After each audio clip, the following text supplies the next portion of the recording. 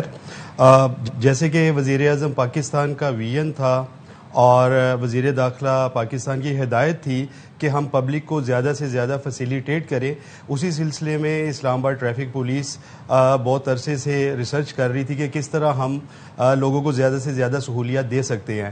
اس میں ایک public feed back کا میکنزم تھا جس میں جو پبلک کا ہمیں فیڈ بیک مل رہا تھا اس کو مد نظر رکھتے ہوئے ہم نے لوگوں کا ٹائم بچانے کے لیے اور جو ہیزل تھی بہت ساری ڈاکومنٹس کو اکٹھا کر کے لانے کی، اس کو بچانے کے لیے ون ونڈو آپریشن جو ہے وہ انفورس کیا. اور اس ون ونڈو آپریشن میں ہم نے جو ہمارا لائسنسنگ کا نظام ہے اس کو مکمل طور پہ پیپر لیس کر دیا. پہلے جب ایپلیکینٹ آتا تھا تو اس کو اپنا میڈیکل کا ایک فارم لے کے آنا پڑتا تھا، اس کے علاوہ اسے فزیکل وہ تصویر کھنچوا کے آنی پڑتی تھی، CNIC کی کاپی لے کے آنی پڑتی تھی، پھر ہر سٹیپ کے اوپر اس کو ایک کاغذ کا پرنٹ ملتا تھا. تو اس ساری چیزوں کو ایلیمینیٹ کیا گیا ہے. اب صرف اور صرف ایک CNIC لے کے معزز شہری آئیں گے، اسی پہ ان کا ون ونڈو ہال میں میڈیکل ہوگا، اب وہ کمپیوٹر کے اندر اس کا ریکارڈ دیا جائے گا. جب وہ نیکسٹ سٹیپ پہ جائیں گے وہی جو ان کا ریکارڈ ہے میڈیکل کا ویزیبل ہو جائے گا جس پہ ان کو لرنر پرمٹ ملے گا. اس کے بعد 42 ڈیز کے بعد وہ جب اپنا لرننگ پیریڈ کمپلیٹ کر کے آئیں گے تو وہ جب ٹیسٹ کے لیے آئیں گے تو وہاں پہ بھی ان کے CNIC سے ان کا ڈیٹا فیچ کیا جائے گا. وہ اپنا تھیوری ٹیسٹ کمپلیٹ کریں گے اور اس کے بعد تھیوری ٹیسٹ پاس کرنے کے بعد وہ اپنا پریکٹیکل ٹیسٹ جب پاس کریں گے تو ان کو جو ہے میسج مل جائے گا ان کے سیل فون پہ کہ آپ کا لائسنس کا پروسیس کمپلیٹ ہو گیا اور آپ اپنا پرنٹنگ سیکشن سے جا کے اپنا کارڈ لے سکتے ہیں. یہ مکمل طور پہ ایک جی ورک صاحب ہمیں تھوڑا سا سمجھا دیں جو میڈیکل کا پروسیس ہے یہ تو ہم دیکھ رہے ہیں کہ اس سے پہلے بھی کیا جاتا تھا. کراچی اور سندھ کی میں بات کروں تو کیا یہ پروسیس اب نہیں ہوگا؟ تو نیا طریقہ کار کیا ہے؟ جی صدف، اس میں میڈیکل تو ہوگا لیکن پہلے میڈیکل میں لوگوں کو وزٹ کرنا پڑتا تھا مختلف گورنمنٹ ہاسپٹلز میں. وہاں پہ ان کو وہ جو ایک پروسیس ہے کہ OPD پہ جائیں، وہاں سے سلپ لیں، پھر ڈاکٹر صاحب ان کو ان کا چیک اپ کرتے تھے، پھر ان کا فارم فل کرتے تھے، پھر اس کے بعد وہ اپنے پروسیس کے لیے لائسنسنگ سینٹر پہ آتے تھے. اب جو ہمارا ون ونڈو آپریشن ہے اس میں جو ڈاکٹر کی فیسلٹی ہے وہ پبلک فیڈ بیک کو مد نظر رکھتے ہوئے مہیا کی گئی ہے. تو وہیں پہ وہ آئیں گے اور بغیر کسی کیو کے جو کیومیٹک سسٹم ہے اس کے تحت وہ آ کے اپنا پروسیس کروائیں گے. میڈیکل کا ان کی ایگزامینیشن ہوگی اور وہیں پہ ڈاکٹر جو ہے ان کا میڈیکل کا جو ڈیٹا ہے وہ کمپیوٹر میں فیڈ کر دیں گے بجائے اس کے کہ وہ ایک فارم پہ ان کو نکال کے دیں اور وہ اس کو لے کے جائیں. مطلب اور وہ ڈیٹا جو ہے وہ ویزیبل ہمارا ہو جائے. انڈر ون روف وہاں پہ میڈیکل فیسلٹی بھی ہوگی اور یہ سب چیزیں بھی ہوگی. اچھا یہ میں آپ جاننا چاہ رہا ہوں کہ یہ سب چیزیں تو ہم نے سندھ میں اور پنجاب میں تو ہم نے کافی عرصہ پہلے ہی شروع ہوتی ہوئی دیکھ لی تھیں. تو اسلام آباد آپ کو لگتا ہے کہ تھوڑا لیٹ ہو گیا ہے ان سب چیزوں کو اڈاپٹ کرتے کرتے؟ جی صاحب، یہ پہلے بھی اویلیبل تھی لیکن اب اس میں مزید جو ہے جدت لائی گئی ہے اور اب اس سسٹم کو مکمل پیپر لیس کر دیا گیا ہے تاکہ کسی بھی قسم جی ایگزیکٹلی پیپر لیس کر دیا گیا. اب ایون کہ ہم نے بہت ساری آن لائن سروسز بھی دی ہیں جیسے کہ اب کوئی ایپلیکینٹ اپنے گھر سے لرنر حاصل کرنا چاہتا ہے، سمپلی ہماری ویب سائٹ پہ جائے، وہاں پہ جا کے وہ اپنا میڈیکل فارم ڈاؤن لوڈ کرے، اپنے مرضی کے پریکٹیشنر سے میڈیکل کروا کے اپلوڈ کر کے وہ اپنا لرنر حاصل کر لے. اس کے لیے اسے ہمارے فیسیلیٹیشن سینٹر پہ آنے کی ضرورت نہیں ہوگی. اسی طرح جو رینیول ہے وہ بھی ہم نے آن لائن سروس مہیا کر دی ہے، وہ آلریڈی ان ووگ ہے. اس میں اوورسیز پاکستانی اور وہ پاکستانی جو کہ اسلام آباد سے باہر ہیں وہ وہاں پہ اپنے سٹیز میں ہوتے ہوئے اپنا فارم اپنا جو لائسنس ہے وہ رینیو کر سکیں گے. اس کے علاوہ ای لائسنس ہے، اگر آپ فورن کسی کنٹری میں گئے ہیں تو آپ کے پاس اپنا لائسنس نہیں ہے اور آپ کو وہاں لائسنس دکھانے کی ضرورت ہے تو آپ ہماری ویب سائٹ پہ جا کے اپنا ای لائسنس بھی حاصل کر سکتے ہیں. اور یہ ساری بتا دیں اور یہ کتنے دنوں میں شہریوں کو لائسنس مل جائے گا؟ دیکھیں لائسنس فی جو ہے وہ گورنمنٹ کی طرف سے نوٹیفائی ہوتی ہے اور مختلف کیٹیگری کی مختلف ہے. مثلا لرنر سنگل کیٹیگری کا 1000 ہے. اسی طرح جو اگر کوئی کار موٹر سائیکل کا لائسنس حاصل کرنا چاہتا ہے تو 5000 ہے. اور جو ہماری لائسنس ڈلیوری ہے وہ ود ان 7 days ہے. ہمارے پاس کوئی بھی بیک لاگ نہیں ہے لیکن پبلک فیڈ بیک کو مد نظر رکھتے ہوئے ابھی ہم جو ڈلیوری ایٹ ڈور اسٹیپ جو ہے وہ بھی شروع کرنے جا رہے ہیں. پہلے چونکہ صرف اسلام آباد کی حد تک لائسنس تھا، اب جو ہمارے وزیر داخلہ ہیں ان کی ہدایت کے مطابق پاکستان کا کوئی بھی شہری اسلام آباد کا لائسنس حاصل کر سکتا ہے. تو لہٰذا اس امر کو یقینی بنانے کے لیے کہ ان کے گھر پہ ان کا لائسنس پہنچے، بھلے وہ کراچی میں رہتے ہیں پشاور میں رہتے ہیں، تو ابھی ہم جو license delivery at doorstep جو ہے وہ بھی کرنے جا رہے ہیں. ٹھیک ہے, بہت شکریہ سرفراز برگ صاحب, آپ نے پروگرام کے لیے بقالا. اور اب تمام تر جو لائسنسنگ کا پروسیس ہے وہ پیپر لیس ہوگا. انڈر ون روف آپ کو میڈیکل فیسلٹی مل جائے گی جہاں پہ آپ کا چیک اپ بھی ہوگا. یہ آپ دیکھ سکتے ہیں جدید مشینری کا کو بھی نصب کر دیا گیا ہے. اور اب یہ ہے کہ جن لوگوں نے لائسنس اپنے نہیں بنوائے ہوئے تھے, اچھا لرنر بھی وہ بتا رہے تھے کہ آن لائن ایپ کے تھرو آپ اپنا لرنر گھر بیٹھے بنوا سکتے ہیں. اور پھر ڈلیوری کی خدمات بھی جو ہیں وہ ڈور اسٹیپ تک ہوں گی. اور بہت زیادہ شہری اور بہت سے صوبوں میں یہ چیز آلریڈی ہو بھی رہی ہے, بٹ وی آر گلیڈ کہ چلیں اسلام آباد میں اس چیز کو اڈاپٹ کیا جا رہا ہے. جناب موونگ فارورڈ ایک اپڈیٹ ہے ہمارے پاس, اور وہ یہ ہے کہ پاکستان میں بھارتی ریاستی دہشت گردی کے ناقابل تردید شواہد سامنے آ گئے ہیں. بھارتی تربیت یافتہ دہشت گرد عبد المجید کی گرفتاری نے پاکستان میں بھارتی ریاستی دہشت گردی کا پول کھول دیا. D G I S P R نے پہلگام فالس فلیگ آپریشن کے بعد بھارتی ریاستی دہشت گردی کے شواہد دنیا کے سامنے رکھ دیے. State is involved in undertaking cross-border terrorism inside Pakistan. 7 days have passed since Pahalgam incident, but so far there have been no shred of evidence that has been provided to support the baseless allegations being made against Pakistan. India has been found to operate a terror network inside Pakistan, jisme explosives, IEDs and other materials are being provided to terrorists to target not only military but also innocent civilians.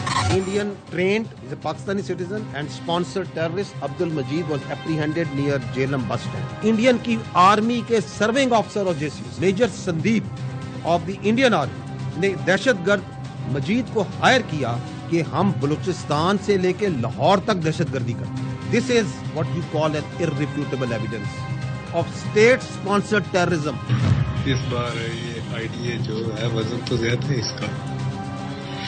ہاں زیادہ ہے, اسی لیے کیونکہ پہلے گاڑی پہ چپکانے والا تھا نا, اس لیے اس بار کوئی نہیں ہے وہ چپکانے والا, اس لیے اس بار دوسرا ہے, نارمل ہے.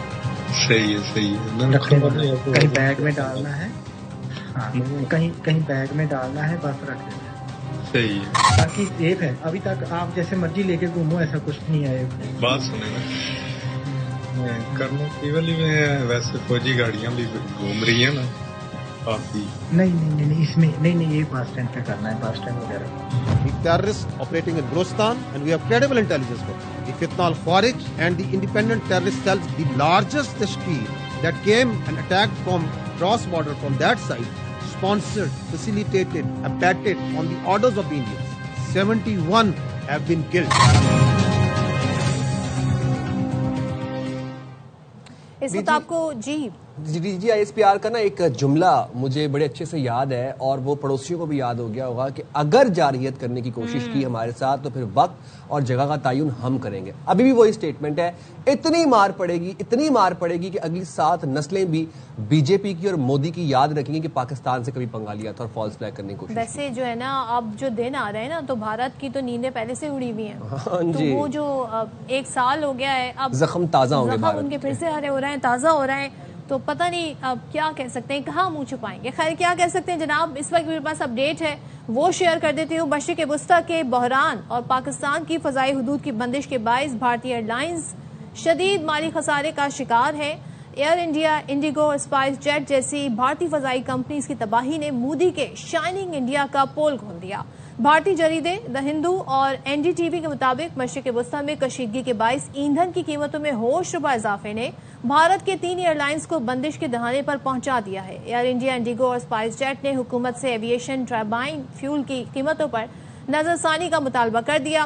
بھارتی میڈیا کے مطابق جیٹ ایندھن کی قیمتوں میں کسی بھی غیر منظم اضافے ایئر لائنز کے لیے ناقابل برداشت نقصانات کا باعث بن رہا ہے. Federation of Indian airlines کے مطابق حکومت فوری مداخلت کرے, ورنہ طیارے گراؤنڈ کرنے اور پروازیں منسوخ کرنے کے سوا کوئی چارہ نہیں رہے گا. تو بھارت کو بڑا نقصان ہو رہا ہے اور یہ تمام تر صورتحال ہے.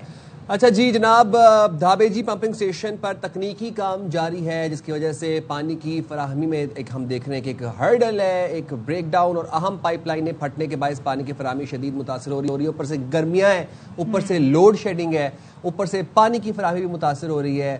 مطلب کہ انسان عوام جائے تو جائے کہاں پر, بڑی پریشانی ہے. حکام کے مطابق شہر میں اس وقت پانی کی سپلائی تقریباً آپ دیکھیں کہ ادھار رہ گئی ہے, جبکہ مکمل بحالی میں مزید 3 سے 4 دن لگ سکتے ہیں. آئی گیس آدھی رہ گئی ہے. اچھا آدھی رہ گئی ہے. تو مطلب وہ ادھار سے یہ ہے نا کہ مطلب پتہ نہیں کس کے پاس پانی ہے ہمارا, ہمیں سمجھ نہیں آ رہی کہ پائپ لائن سے پانی تو آ نہیں رہا. تو گلشن اقبال, گلستان جوہر, ناظم آباد, لیاقت آباد, ڈیفینس اور کلفٹن سمیت دیگر علاقوں میں پانی کی قلت کا سامنا ہے. تفصیلات جانیں گے, ہمارے نمائندے موجود ہیں ہمارے ساتھ, افضل پرویز. افضل بتائیے گا, کافی دنوں سے پانی کی فراہمی متاثر ہے, کیا صورتحال ہے؟ جی بالکل صدف اور سائم, دیکھا جائے تو شہر میں 2 روز سے پانی کی شدید قلت ہے. اس کی سب سے بڑی مین وجہ واٹر کارپوریشن حکام بتاتے ہیں کہ الیکٹرک کی جانب سے دھابے جی کے مقام پر بڑا بجلی کا بریک ڈاؤن کیا گیا, جس کے باعث جو شہر کو پانی کی فراہمی میں اہم کردار ادا کرنے والی لائن نمبر 5 اور لائن نمبر 2 وہ متاثر ہوئی ہے. 2 مقامات سے وہ ٹوٹی ہے, جس کی مرمت کا کام ہنگامی بنیادوں پر شروع تو کر دیا گیا, لیکن اب تک وہ مکمل نہیں ہو سکا ہے. تاہم واٹر کارپوریشن حکام کا کہنا ہے کہ 50 ملین گیلن پانی کی کمی کا سامنا ہے, جس کے بعد شہر کے جو مختلف علاقے ہیں, جس میں گلستان جوہر, اسکیم 33, 45, 34, گلستان جوہر, گلشن اقبال, لیاقت آباد, ناظم آباد, نارتھ ناظم آباد, نارتھ کراچی کے علاقے کے ساتھ ساتھ لانڈی کرنگی میں پانی کی سپلائی جو ہے مکمل طور پہ معطل ہو گئی تھی. تاہم واٹر کارپوریشن حکام کا کہنا ہے کہ شہر میں پانی کی سپلائی کے لیے متبادل جو ہے رستہ اختیار کیا گیا, اور شہر میں جو علاقے متاثر ہوئے تھے وہاں پانی کی سپلائی بحال کر دی گئی ہے. دوسری جانب جو شہر بھر کے واٹر ہائی ٹینک تھے وہ بھی بند کر دیے گئے. ٹینکر سروس مسلسل 2 روز سے معطل ہے.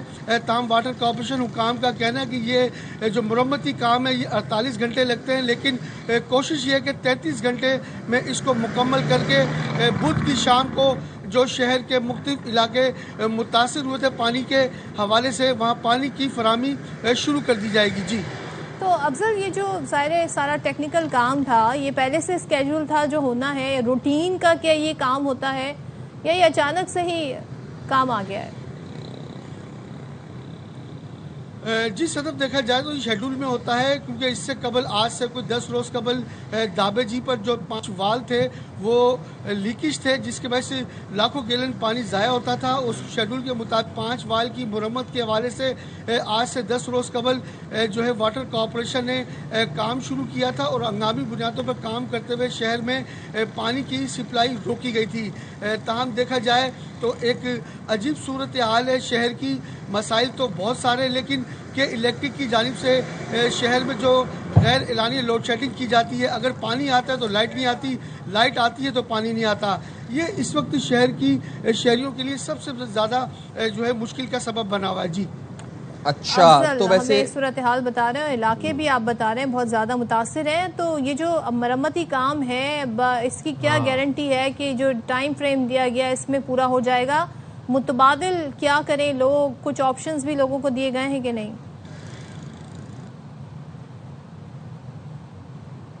جی افضل, چل افضل سے ہمارا رابطہ منقطع ہو گیا. میں دیکھتی ہوں ہر بات پہ جی معاملہ کہ الیکٹرک پہ آ جاتا ہے, چاہے وہ سڑکیں ہوں چاہے وہ یہ والا معاملہ ہو. افضل آ گئے تو افضل سے جان لیتے ہیں. افضل, آپ کو لگتا ہے ویسے کہ یہ تمام جو تکنیکی کام ہے یہ جو ڈیڈ لائن دی گئی ہے اس تک مکمل ہو جائے گا, اور کیا ویسے متبادل چیزیں فراہم کی گئی ہیں؟ اگر پانی پائپ میں نہیں آ رہا تو پھر کیسے متبادل پانی ملے گا؟ اچھا, افضل تک میرے خیال سے کوئی آڈیو ایشو ہے, لیکن جناب یہاں بھی تکنیکی ایشو ہے, یہاں پر بھی تکنیکی, یہ بھی کراچی اور کراچی کے سے جڑے معاملات تکنیکی ایشو سے جڑے ہوئے ہیں, انتہائی شدید ٹیکنیکل ایشوز ہیں جو ہم آپ کو بتا رہے ہیں. اچھا, ویدر کی بات کر لیتے ہیں. تو ویدر جو ہے جیسے کہ سائم آپ کو پہلے ہی بتا چکے ہیں, ان کی حالت بھی اس وقت آپ اندازہ لگا سکتے ہیں. گرمی میں بھی فلو ہوتا ہے, یہ بھی ہم ایک کراچی والے اس مرحلے سے گزرتے ہیں. تو گرمی شدید ہے, آنے والے دنوں میں بتایا گیا تھا کہ پارا مزید چڑھے گا. میں ویدر کی بات کر رہی ہوں, اور جناب کراچی والے تو تیار ہی ہیں, لیکن ملک بھر میں کیا صورتحال ہے ذرا یہ بھی بتا. ملک بھر میں یہ صورتحال ہے کہ اگر ہم پنجاب کی بات کریں تو پنجاب کے مختلف شہروں جیسے کہ خانپور ہے, ہارون آباد ہے, فورٹ عباس ہے, حاصل پور, بہاڑی, بھکر, گرد آلود ہوائیں اور تیز آندھی کے ساتھ بارش ہوئی, جس سے گرمی کی شدت کم ہو گئی. سندھ کے بھی جیکب آباد اور بلوچستان کے علاقوں جیسے کہ ڈیرہ مراد جمالی اور نصیر آباد میں بھی بارش نے موسم خوشگوار بنا دیا. اچھا, اب وہ والا ٹائم آ گیا کہ جب ہم دوسرے شہروں 9 صوبوں میں آپ لوگوں کو بارش کی خبریں سنائیں گے اور ہم خود بیٹھ کے کراچی بھی سندھ میں ہی ہے نا, تو یہاں کیوں بارش نہیں؟ ایگزیکٹلی. اچھا, محکمہ موسمیات کے مطابق خیبر پختونخوا اور کشمیر کے مختلف اضلاع میں بھی گرج چمک کے ساتھ بارش کا امکان ہے, جبکہ سندھ اور بلوچستان کے بیشتر علاقوں میں موسم بدستور گرم اور خشک رہنے کی پیشگوئی کی گئی ہے. مطلب ہمارا موسم کیوں ہمیشہ خشک اور بدستور گرم رہتا ہے, یہ مجھے شکایت ہے اس چیز سے. جب میں اٹھ کے لوگوں کے سنیپس دیکھتا ہوں تو لاہور میں کل اچھا پراپر بارش ہوئی ہے اور ہوائیں چلی ہیں, تیز ہوائیں چلی ہیں, گرمی کا زور ٹوٹا ہے باقاعدہ طور پر. لیکن کراچی میں صبح موسم کچھ مجھے لگ رہا تھا کہ کوئی کہیں نہ کہیں تھوڑا سا کلاؤڈی ہو تھا, جائے گی, لیکن یہ ہے کہ شام میں تھوڑی بہت ٹھنڈی ہوا چل جاتی ہے. اچھا, محکمہ موسمیات جیسے کہ سائم بھی بتا رہے ہیں, مئی کے آغاز سے ہی بتا رہے ہیں ملک بھر میں شدید گرمی کی جو لہر ہے وہ دوبارہ شدت اختیار کر سکتی ہے. ساتھ ساتھ ہم دیکھ رہے ہیں کہ مختلف علاقوں میں بارشوں کا سلسلہ بھی جاری ہے. تو یہ تو ویدر کنڈیشن ہو گئی. اب آپ بھی اپنی ویدر ایپ پہ چیک کرتے رہیے گا, اپنا خیال رکھیے گا. لیکن میں یہاں پہ بریک لے رہی ہوں, بریک کے بعد واپس آتے ہیں.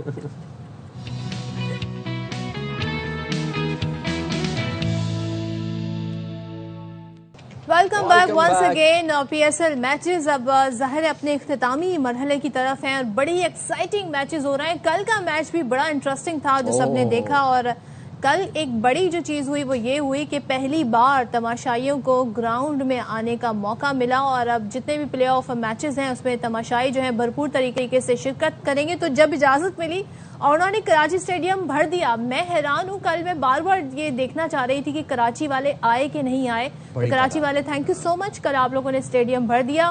اور یہ دیکھیں جب ہوتا ہے نا کراؤڈ تو پھر پلیئرز بھی بڑی زبردست کارکردگی دکھاتے ہیں, پھر سینچریز بھی بنتی ہیں, چھکے چوکے بھی لگتے ہیں. تو بابر اعظم نے شاندار سینچری سکور کی اور ہائی سکورنگ میچ نے بھی شائقین کا کہتے ہیں نا پیسہ وصول کرا دیا. اور اتنا سنسنی خیز مقابلہ تھا. میں خود کل اسٹیڈیم میں موجود تھا. آپ لوگوں کو میں نے کہا تھا کہ جس دن اجازت مل جائے گی جی تو میں پہلا میچ اسٹیڈیم میں دیکھوں گا. تو بہت مزہ آیا. بابر کی وہ جو ایک رکی پھنسی ہوئی سینچری تھی وہ بھی کل ہمیں دیکھی. بابر فارم میں تھے, out standing, hats of two Babar Azam. Pakistan super league کا کوالیفائر پشاور کے نام رہا. زلمی نے اسلام آباد یونائیٹڈ کو بآسانی 70 رن سے شکست دی. پشاور نے پہلے کھیلتے ہوئے 7 وکٹوں کے نقصان پر 221 رنز بنائے. اب کپتان بابر اعظم نے اس سیزن کی دوسری اور پی ایس ایل کیریئر کی چوتھی سینچری سکور کی, اور انہوں نے 59 گیندوں پر 103 رنز کی دھواں دھار اننگ کھیلی. یعنی کہ وہ جو اسٹرائک ریٹ کا ایشو ان سے جڑا ہوا تھا وہ بھی ذرا سا اب ہم دیکھ رہے ہیں اس میں بہتری آ رہی ہے. اچھا, کشال مینڈلز نے 41 اور محمد حارث نے 35 رنز بنائے. شاداب خان نے 3 اور رچرڈ گلیسن نے 2 شکار کیے. تو ذرا آپ کو دکھاتے ہیں کچھ ہائی لائٹس کل کے میچ کی جو کہ بڑا زبردست رہا. اب آپ کو یہ بتائیں کہ 222 رنز کے تعاقب میں پھر اسلام آباد کے اوپنرز نے 5 اوورز میں 58 رنز کا آغاز دیا, لیکن پہلی وکٹ گرنے کے بعد کوئی بھی کھلاڑی جم کر نہیں کھیل سکا. وکٹیں گرتی چلی گئیں اور پھر پوری ٹیم جو ہے ہم نے دیکھا آؤٹ ہو گئے. سمیر مناس نے 44, محسن ریاض نے 25, اماد وسیم نے 22 رنز بنائے. پشاور کے آرون ہارڈی نے 3, سفیان مقیم اور خرم شہزاد نے 2 وکٹیں حاصل کی. تو یہ تو جناب میچ ہو گیا. جی یہ بھی آپ کو بتا دیا کہ شائقین کی انٹری ہو گئی ہے. نیشنل اسٹیڈیم میں میگا ایونٹ کو 4 چاند لگیں گے, اور آپ کو یہ بتائیں کہ فائنل میں بھی اب جائیں گے شائقین کرکٹ. تو کراچی والوں نے کل جو رسپانس دکھایا, جو ٹرمینڈس آؤٹ اسٹینڈنگ تعداد میں کل اسٹیڈیم بھرا ہوا تھا, مزہ آ گیا, زبردست. Thank you very much Karachiites, آپ لوگوں نے مان رکھا. یہ دیکھیں, thank you Karachi, see you again. تو کل اسٹیڈیم میں باقاعدہ کراچی والوں کا شکریہ ادا کیا گیا. آپ نے اپنی مصروفیت سے ٹائم نکالا. بھائی سب نے وزیر اعظم کا اور پی سی بی چیئرمین کا بھی شکریہ ادا کیا. تو وہ جو انٹری تھی نا جب گیٹ اوپن ہوئے, وہ دیکھ کے اندازہ ہو رہا تھا کہ پاکستانی کتنے کرکٹ لورز ہیں, اور جس طریقے سے کراچی والے پہنچے جن کے لیے کہا جاتا ہے کہ جی یہ لوگ اسٹیڈیم نہیں آتے, لیکن واقعی کل کراچی والے اسٹیڈیم پہنچے اور بھرپور سپورٹ کیا. وہ کہ کراچی کی اپنی ٹیم تو نہیں تھی لیکن ساری ٹیمیں ہماری ہیں, اور پشاور اسلام آباد کا یہ میچ تھا. اچھا جی, یہ بھی آپ لوگ سن لیں ذرا کہ پی ایس ایل 11 کے اب 3 میچز باقی ہیں, اور تینوں ہی لاہور کے قذافی اسٹیڈیم میں کھیلے جائیں گے, جن کے لیے ٹکٹس کی فروخت عروج پر ہے. لاہوری تو دیوانہ وار قطاروں میں لگ کر ٹکٹس خرید رہے ہیں, اور کرکٹ کے ستاروں کو اسٹیڈیم میں دیکھنے کے لیے انتہائی پرجوش ہیں. اب قذافی اسٹیڈیم میں ہونے والا فائنل آپ دیکھیں کہ میچ کی ٹکٹس 1500 سے 12,000 روپے تک دستیاب ہیں, لیکن